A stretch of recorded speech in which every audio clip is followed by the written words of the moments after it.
The member from Stormont, Dundas, South Glengarry has given notice of dissatisfaction with the answer to a question given by the Minister of Energy. The member has up to 5 minutes to debate the matter. Order, please. The member has up to 5 minutes to debate the matter, and the minister, in this case the parliamentary assistant, may reply for up to 5 minutes. I now turn the period over to the member from Stormont, Dundas, South Glengarry. Thank you, Speaker.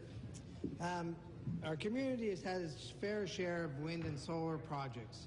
And during my time as mayor of South Glengarry, we saw 3 large, approximately 100-acre solar farms and numerous smaller fit solar projects undertaken in our township. And with no municipal planning control or say where or how these were located, they were sometimes just a mess. Some of these installations are stuck in places they shouldn't be. With no municipal input, there is no control. In South Glengarry, they overhang property lines, they block sight lines, and they're put up in front of houses and at the road where they're a real eyesore. Unfortunate for if the location had been subject to some type of local input, they could have been moved just a short distance, or at least to make them a little more pleasing and a lot more practical. To highlight the extreme lack of cooperation the local municipalities receive from these large, mainly foreign companies, I'll recount my experience in the township. I'm reading about an open house being held in the city of Cornwall concerning a large solar farm being built in our township, the first we had seen or even heard of it. I asked our planner to contact the company and identify us as the host township and suggest that they might hold one of the meetings in our township.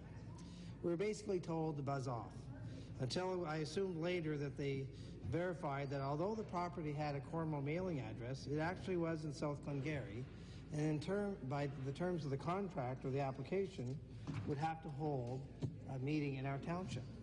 And that shows just how the lack of consultation that we used to get, or we used to receive, and today we see the same in North Stormont, is changed very little. Speaker, I attended one of the information sessions in Chrysler this past summer and witnessed the overwhelming wishes of the local residents of North Stormont, and later confirmed by the Township Council when they voted to be an unwilling host. Speaker, this was not a simple decision made without consequences, for the company had offered the township some serious money if they would pass a resolution identifying themselves as a willing host.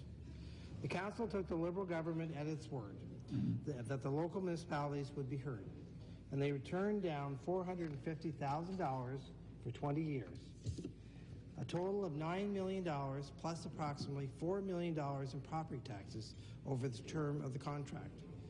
Speaker, the evidence is clear. The residents of the council and the council of North Stormont are not willing hosts. Now they find themselves that they are the latest victim of just another broken Liberal promise. They are getting the wind turbines, but without the $9 million. Speaker, it might be different if we actually needed the power, but we can see from the Auditor General's report we are producing enough excess power each year to power Nova Scotia for 5 years. The 2015 Auditor General's report highlighted that as a result of the Liberal mismanagement between 2006 and 2014, the people of Ontario have been overcharged $37 billion for electricity. Shameful. And what's more, ratepayers will continue to be overcharged for another $133 billion, and that's billion with a B, over the next 18 years, resulting in a total of $170 billion in unnecessary costs to the ratepayers. Just unbelievable. We are paying way too much for this renewable energy. In fact, the auditor reported that in 2014 we were paying double the price for wind and 3.5 times more for solar than our American neighbors. Winning a power contract from this government is like winning the lottery. And when the people of Ontario are paying the bill, it's just another way this Liberal government is making life unaffordable and our businesses uncompetitive. Speaker, can we ask the Minister to intervene and follow through in the government's commitment to listen to the people of North Stormont who clearly designated themselves as unwilling hosts and cancel the wind turbine project in North Stormont. Thank you. Thank you. The Parliamentary Assistant to the Minister of Energy has up to 5 minutes to respond. Well, thank you very much, Speaker. The announcement made by the Independent Electricity System Operator, or IESO, earlier this month, on March the 10th, regarding competitive renewable energy procurement is a significant step forward for Ontario's energy system. This is the result of hard work to develop a process to enable renewable energy generation at competitive prices across Ontario. There were 16 contracts announced for solar, wind, and hydroelectric power, representing more than 454 megawatts of clean, renewable energy capacity. Ontario's 2013 long-term energy plan established a clear goal of 10,700 megawatts of wind, solar, and bioenergy online by 2021 and 9,300 megawatts of hydroelectricity online by 2025. This procurement will contribute to the achievement of the province's renewable energy targets and to securing a future in clean, reliable, and affordable electricity in Ontario. In addition to achieving the lowest contracted prices for renewable energy, there are great achievements in support for these projects. More than 80% of the projects include participation from one or more Aboriginal communities, including 5 projects offering Aboriginal communities more than 50% equity participation. More than 75% of the successful proposals received support from local municipalities, and more than 60% had support from neighbouring residents. The member for Stormont, Dundas, South Glengarry talked about some of his concerns, and I'd like to address some of those concerns and explain the process.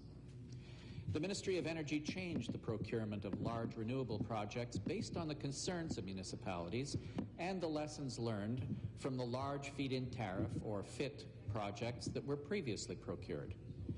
The Independent Electricity System Operator, or IESO, has developed a new competitive process to provide municipalities, First Nations and Métis communities, and the general public with a greater opportunity to participate in the development of renewable energy projects. Between July of 2013 and February of 2014, the IESO undertook an engagement process with the public, municipalities, First Nation and Métis communities, and other groups on the design of the large renewable procurement program. This large renewable procurement, led by the IESO, included mandatory new requirements that focused on engaging with the local community and receiving feedback. In designing and launching large renewable procurements, the IESO was guided by the principles from the province's 2013 long-term energy plan. And just to remind the member, they are as follows: to follow a provincial and/or regional electricity system need, to consider municipal electricity generation preferences, to engage early and regularly with local and First Nation and Métis communities, to occur in multiple successive rounds, providing opportunity for a diverse set of participants, and to identify clean procurement needs, goals, and expectations. The requirements were designed to strike a balance between early community engagement and achieving value for ratepayers. Large renewable projects proposed through this process must have demonstrated site and resource due diligence, as well as engagement with the communities in which they propose to locate. That means in the members' region, proponents held public meetings, met with the municipality, and worked individually with local residents and property owners to ensure all of the information about the project was known up front. Evidence of any or all of the above would raise the probability of a project ahead of other projects that did not show such participation or support, depending on the prices bid for each project.